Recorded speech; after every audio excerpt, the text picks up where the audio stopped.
sekolah nggak menjamin kalau sekarang. Orang pintar belum tentu cerdas, tapi orang cerdas pasti pintar. Itu. Nama saya Pria Sukma Wega, Mas. Panggilannya Prio Gendut RHN. Kalau di Kicau Mania orang manggil, di komunitas burung lah. Tuh. Kalau alamatnya RHN di Desa Brajan, Blotongan, Salatiga. Saya sebagai ownernya RHN. Jadi penggerak itu RHN kan nama ternakan, Mas. Nama ternakan saya gitu. Sudah dari 2004-2005 kayaknya, Mas, dulu. Kalau profil RHN itu dari nama anak saya. Itu mulai berkembangnya saya main burung. Terus nama anak saya kan Rehana, Mas. Anak pertama itu. Terus tak kasih singkatan di RHN, tak buat ring burungnya itu, tak kasih ring RHN gitu. Saya itu juga karena ketidaksengajaan sih, Mas. Dulu karena ketidaksengajaan, saya dulu kerja ikut bos. Saya kan anak ibu rumah tangga, Mas. Jadi istilahnya benar-benar keluarga saya tuh minim dulu. Minim, terus saya ikut orang cuma nggak ngerawat lobet, ngerawatnya ocean, adu ayam sama adu merpati dulu. Nah, terus saya kerja di sana, saya pamit, Mas. Karena pamit saya udah lulus sekolah, ingin dapat pekerjaan yang jelas gitu istilahnya. Inginnya sih dulunya ingin pekerjaan yang jelas. Yang namanya pekerjaan jelas itu kan ya mau apa yang bayarannya sebulan sekali lah. Menurut dari saya sekolah kan, keinginannya orang sekolah kan kalau udah lulus kan ingin dapat pekerjaan yang jelas. Nah itu saya keluar, saya dikasih burung lovebird kenang-kenangan 3 pasang. Burung lovebird 3 pasang. Saya iseng, saya nggak sengaja ternak dari 3 pasang burung lovebird itu. Itu dulu waktu lovebird harganya belum jatuh kayak gini, Mas.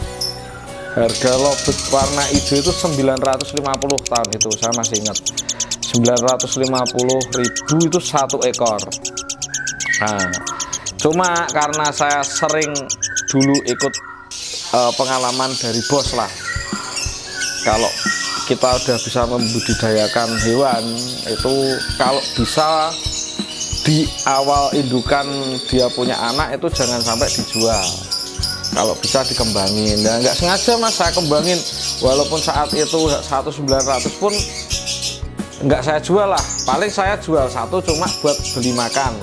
Karena keinginan saya di awal kan saya ingin cari pekerjaan yang jelas itu. Nah, saya kembangin jadi sampai hampir 40 pasang 40 pasang lovebird lah. Terus kok iseng beli makanan di pasar burung, Mas.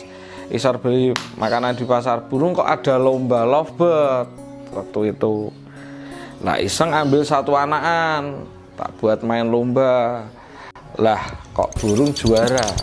Dan lombanya kayak apapun saya nggak tahu waktu itu. Kan yang saya suruh bawa keponakan saya. Wong saya udah dapat kerja di jalan, Mas. Tapi, Mas, waktu itu saya kerja di jalan. Kerja ya mandor bis gitu, Mas. Maksudnya nyari rezeki yang jelas, ikut perusahaan PO di bis dulu gitu. Nah, terus saya libur kerja, saya iseng lihat lombanya kayak apa. Ternyata kok asik. Bahkan burung saya waktu itu ditawar. Waktu tahun 2006 kalau enggak 2007 ya, itu ditawar 3 juta. Saya kaget, Mas. Cuma saya dari dulu kan rasa penasaran selalu ada, mempunyai rasa penasaran yang kuat, Mas.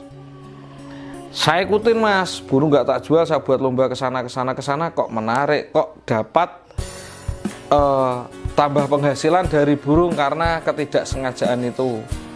Lah nggak tak jual, terus ternyata punya sebuah burung di istilahnya ikon burung di suatu perlombaan itu menarik di pemasaran sesama pemain burung tanpa ketidaksengajaan.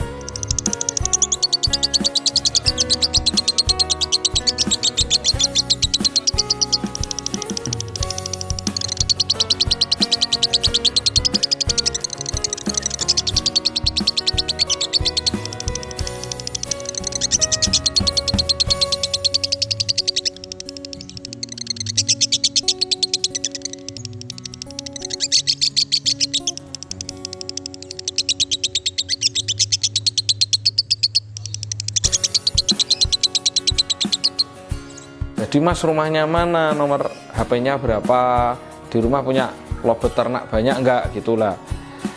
Dijual enggak anak-anaknya lah, mulai adik-adiknya apa keturunan dari terah itu.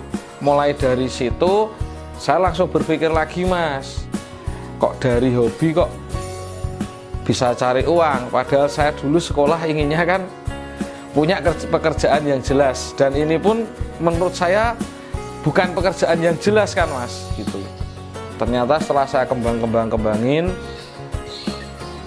dengan ketidaksengajaan, ya intinya sekarang kita sekolah pun nggak menjamin, Mas. Setelah ini saya petik sendiri gitu.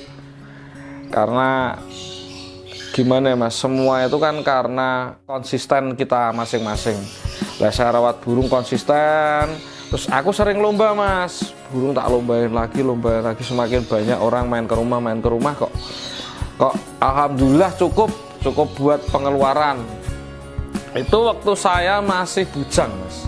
Jadi dulu, Mas, itu belum saya kasih nama dulu. Lah begitu saya nikah, istri hamil, mau tak kasih nama itu, terus mulai saya kasih ring bandrol, saya kasih nomor HP lah. Terus ada orang pesan anakan ke sana kan, mungkin ke sana burung kepake, kota sana kepake, ya alhamdulillah jalan sampai sekarang gitu. Kalau masalah jatuh bangun itu di perlombaan, Mas. Kalau di suatu perlombaan kan, setelah saya pelajari peternak, nggak mungkin di dalam kota itu 1, 2, 3 peternak, pasti kan banyak.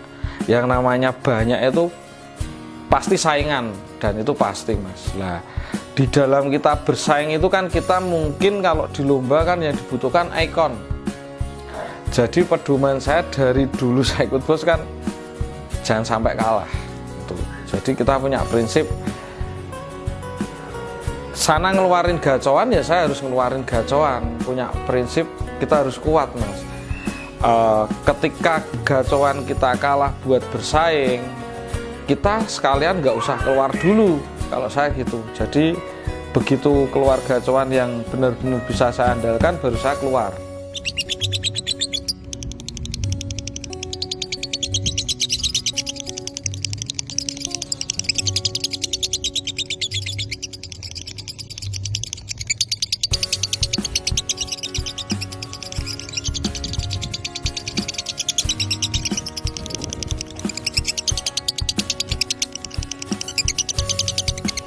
Jadi kalau nama itu rata-rata di tengah terus, Mas, insya Allah stabil dalam penjualan itu. Kalau saya nggak munafik, emang saya kerjanya dari penjualan burung itu.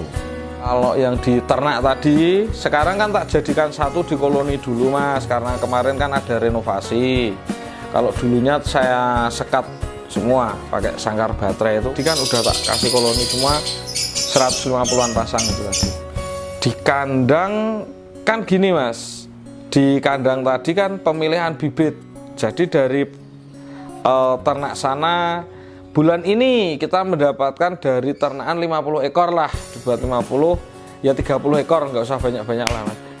Langsung kita seleksi dulu yang di sana terlihat kita feeling berkualitas lah. Jadi baru saya bawa ke kandang tadi. Jadi ya kalau di kandang tadi total kalau hari ini tadi ada 100 ada, Mas, 100-an bahan. Kalau sini, kalau rumah yang sawah ini kan itu burung khusus lomba. Jadi burung udah jadi dari ternakan kita saring ke kandang buat proses, terus kita saring lagi buat kesini gitu.